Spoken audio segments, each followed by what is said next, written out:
Hello and welcome back to my channel, and today we are going to jump into introduction to email.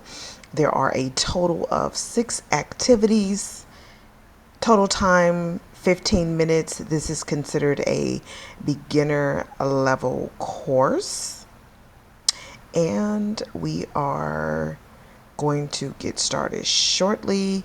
I'd like to preview the activities.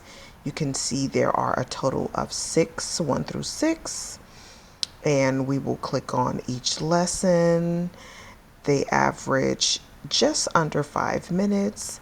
As always, if you want to come back and watch the video, or I suggest creating your own account at digitallearn.org, and you can download all of the lessons.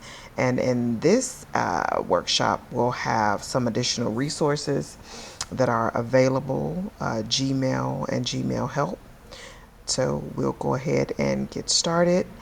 And the content is being brought to you by Chicago Public Library and the Public Library Association. So this work is licensed under a Creative Commons BY NC license, and I am sharing this great information so that you can enhance, maintain, or improve your technology skills. So here we go with the first activity.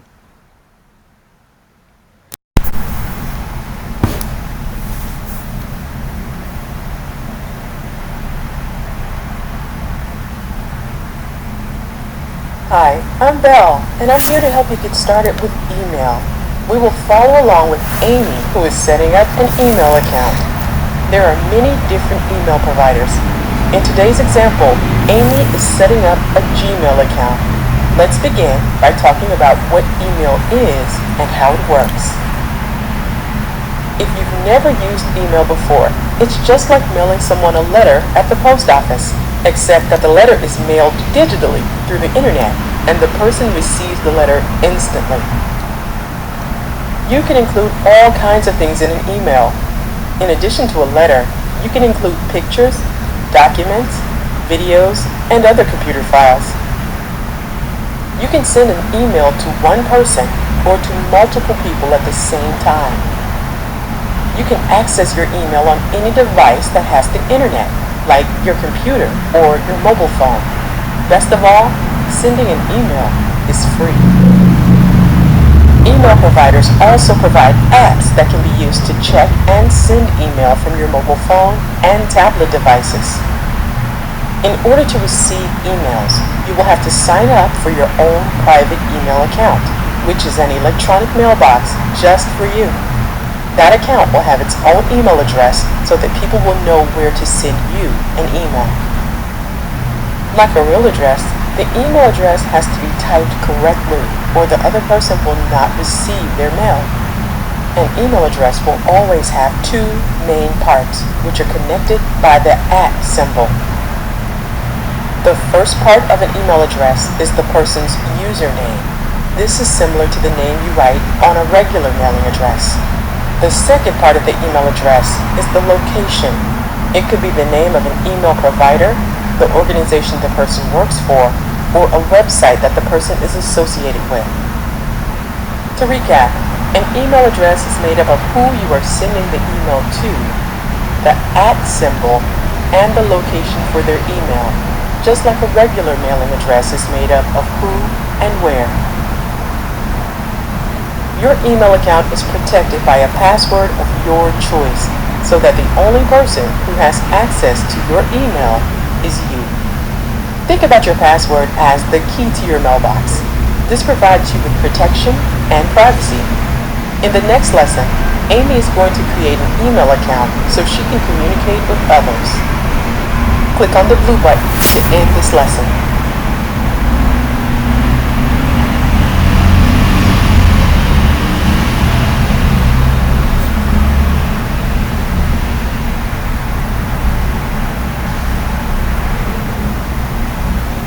In this lesson, Amy will create an email account to communicate with other people, like her children's teachers and her family. If you don't have an email account, you can easily set one up for free. You can do that with a variety of different email providers, such as Gmail, Yahoo, or Outlook. In today's example, let's follow along with Amy as she sets up a Gmail account. First, Amy opens her internet browser and goes to the address bar. In the address bar, Amy types gmail.com and then presses enter to go to the Gmail website. When Amy clicks on the link to create an account, a form appears. If you'd like the website to display in a language other than English, you can change the language using the drop-down menu at the bottom. At the top of the form, Amy enters her first and last name. Next, Amy will choose a username, which will become a part of her email address. Keep in mind that usernames are unique to each account, so it may be hard to find something that is not already taken. You may have to be creative with your username and add numbers or other identifying factors to it. Here is a tip on usernames. Since usernames become a part of your email address, you will want to use something that is appropriate to share with anyone you may give your email to, such as your child's teacher or an employer. Next, Amy chooses a password for her account. Passwords are secret because they are like the lock to your mailbox. To keep your password secret, it will be masked with symbols as it is typed so others watching can't see the characters. A password on Gmail must be at least 8 characters long and should not be a word that is too easy to guess. You can add capital letters, numbers, and symbols to make your password more secure. You should not use your name or other common words that people could easily guess. After setting up an account, it is important to remember your email address and password. You will need these to access your account later. It's a good idea to write them down and keep them in a safe place until you have memorized them. When Amy enters her password, she is prompted to type it in one more time. This confirms that it was typed correctly by making sure both entries are the same. Then, Amy clicks Next. Amy now has the option to enter her phone number. There is also an option to enter an alternate email address. The phone number and recovery email address will be used if she loses her password and needs help accessing her account. Amy adds her date of birth, typing all 4 digits for the year. Next, Amy selects her gender from the drop-down menu. Then, she clicks on Next. Now Amy verifies her phone number. This shows that this is her phone number and she is a real person and not a robot automatically creating accounts. In most cases, you will need to have your phone number with you when you complete the step. Amy clicks on Send to have the verification code sent to her phone. Amy receives a text message from Google with a code, and she types the code in this box. To receive a phone call instead of a text, click the link to Call instead. When you enter the phone, you will hear an automated message with the verification code. If you don't have a cell phone, you can try using a home phone and selecting the Call instead option. Amy clicks Verify to show she has a working phone number. Finally, Amy reads Google's Terms of Service and Privacy Policy. This explains how Google can use your information while you use Google services. After she reads it, she clicks the button labeled I agree, since she agrees, and goes to her inbox for the first time. In the next lesson, we will follow along with Amy as she reads and responds to email in her inbox. Click on the blue button to end this lesson.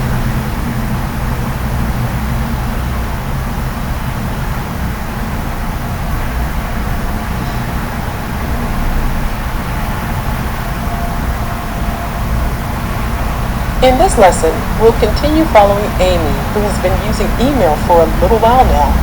In today's example, Amy is using Gmail. She wants to log in to check her email account and see if she has received any new mail.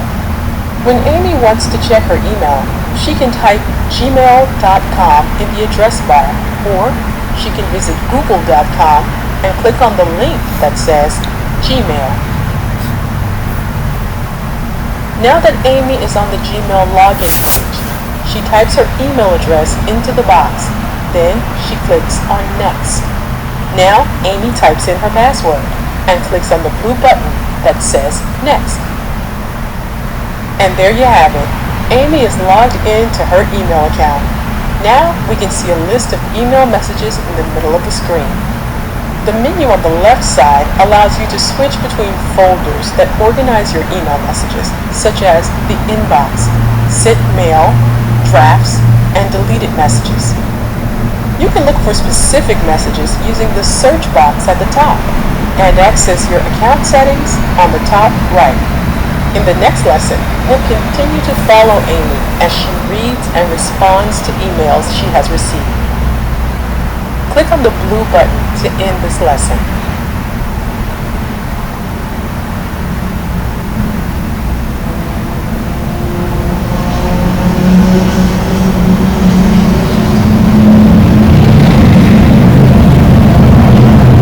In the previous lesson, Amy logged into her email account. In this lesson, we'll continue to follow Amy as she reads and responds to emails she has received. In today's example, Amy is using Gmail. The first thing Amy sees when she opens her account is the inbox. The inbox is where all of her messages are received and where she will be able to manage all of her messages. Each email lists the name of the sender, the subject of the message, a preview of the message, and finally, the date the message was sent. The newest emails are always at the top of the inbox. Amy sees that she has a new email from her daughter's teacher, Miss Thompson. She clicks on the email to open it and reads the message. Amy is going to reply to Miss Thompson's email.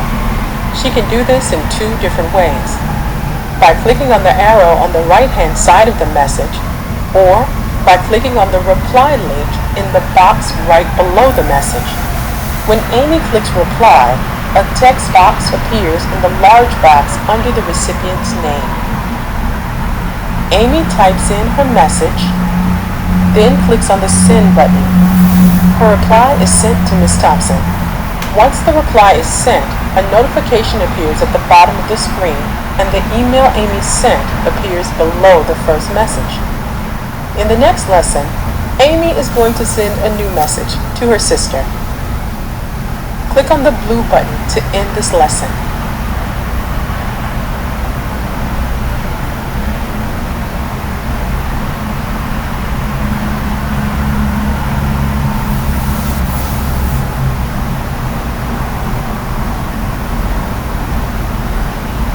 In the previous lesson, Amy read and responded to an email message sent to her by her child's teacher. In this lesson, Amy is going to write and send a message to her sister. In today's example, Amy is using Gmail. To send a new email, Amy clicks on the Compose button on the top left. A message box appears. Amy will fill in who the message is to, the subject of the message, and then what she wants to say. In the To field, Amy types in the email address of her sister, Nikki.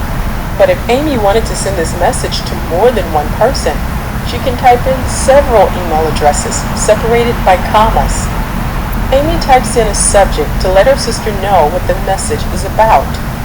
Next, she types in the body of the message. Finally, Amy clicks the Send button to send the email. Once the message is sent, a notification appears at the bottom of the screen. Amy can open her Sent folder if she needs to find email messages that she has already sent. When Amy is finished using her email, she signs out by clicking her account button at the top right corner. She then clicks Sign Out. This safely exits her email account so her messages will not be seen by the next person using the computer. Click on the blue button to end this lesson.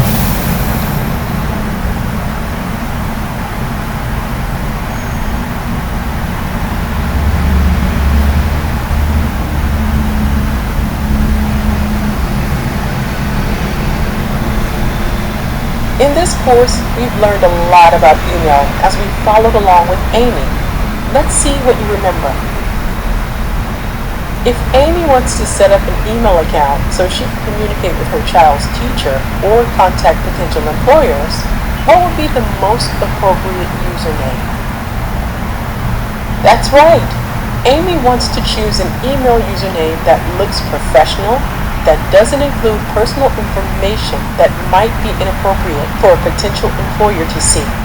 Click Next to continue. If Amy wants to send the same email to 6 different people, what's the best way to do it? Should she send a separate email to each person one at a time, or send one email to multiple people at once? That's right. You can put more than one email address in the To field when composing an email message. Click Next to continue. Let's take a look at Amy's inbox. If Amy wants to send an email to her daughter's teacher, Miss Thompson, what does she click on to create a new email message? Click on the button in the correct place. Click the Hit button if you need help.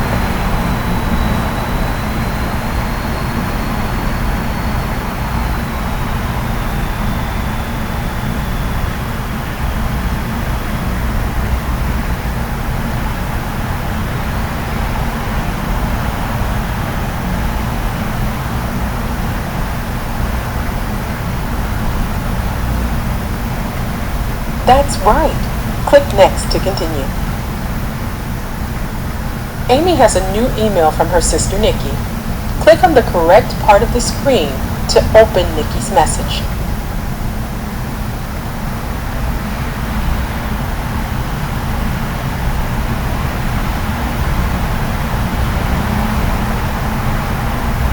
Amy has just read this email from her sister Nikki. If she wants to reply, there are 2 places she can do that. Click one of the 2 places where Amy can click to send a reply.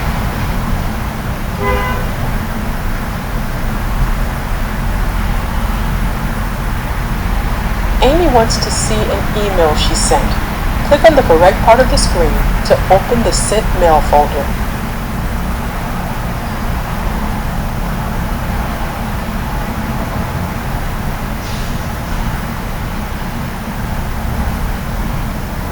Great job! In this class, we learned what an email is and followed along with Amy as she set up her email account and started to send and receive messages. Now, why don't you give it a try? Click on the blue button to end this course.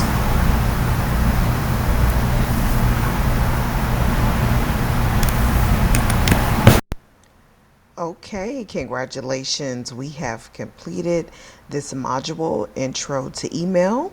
And as you can see here, there is a certificate that states that we have completed Intro to Email.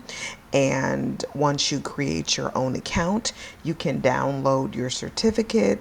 You can go further and use your skills, and then you can view other courses that are available. So this completes our time today. I will catch you on the next video. Thank you.